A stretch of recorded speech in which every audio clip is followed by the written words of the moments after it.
যদি পৃথিবীতে পারমাণবিক যুদ্ধ হয় তবে পৃথিবীতে এমন একটি দেশ রয়েছে যে দেশের হয়তো একটি মানুষও মারা যাবে না। এই দেশের নাম Switzerland. These aren't just bunkers, they're underground cities connected by kilometers of tunnels linking secret chambers and even fake barns built. কিন্তু কেন? আপনারা শুনে অবাক হয়ে যাবেন যে সুইজারল্যান্ড তার জীবনের শেষ যুদ্ধ 1847 সালে লড়েছিল, যা প্রায় 175 বছর আগে। কিন্তু তাদের প্রস্তুতি দেখলে আপনার মাথা ঘুরে যাবে, মনে হবে যেন তারা প্রতিদিনই যুদ্ধ করে। You might see this, miles and miles of tunnels, deep underground. There are bunkers everywhere in the Swiss Alps. I went hunting for them a while back, and they truly are kind of crazy.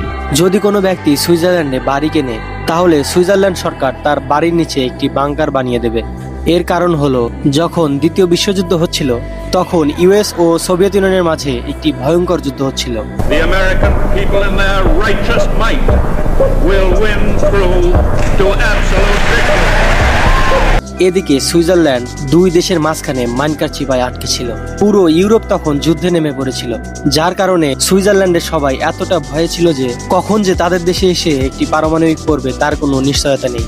1963 সালে Switzerland সরকার একটি civil defence ল চালু করেন, যেখানে উল্লেখ থাকে যে সকল বাড়ি, স্কুল, কলেজ, হসপিটাল সবকিছুর নিচে একটি করে বাংকার থাকতে হবে এবং এটি কম্পালসারি। আপনার মাথা ঘুরে যাবে যদি আপনি শোনেন সুইজারল্যান্ডের বেশিরভাগ পাহাড়কে যদি মাঝখান দিয়ে কাটা হয়, এখানে বিশাল বিশাল টানেল এবং ওয়েপন রুমস রয়েছে। সুইজারল্যান্ডের জনসংখ্যা প্রায় 90 লাখ, কিন্তু তারা এত বাংকার বানিয়ে রেখেছে যেখানে প্রায় 1 কোটির অধিক মানুষ রাখা যাবে।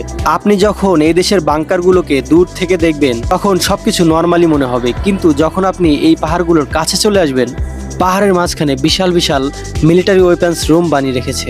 আপনি শুনে আরো অবাক হবেন যে তাদের দেশের সকল দেয়াল মিনিমাম 40 সেন্টিমিটার মোটা হওয়া বাধ্যতামূলক এবং তাদের বাংকারগুলোতে প্রায় কয়েক বছরের খাবার মজুদ রয়েছে। এমনকি তারা শত্রুকে ধোঁকা দেওয়ার জন্য বিশাল বিশাল ফেক ভিলেজ বানিয়ে রেখেছে, যেগুলো উপর থেকে দেখলে মনে হয় সত্যি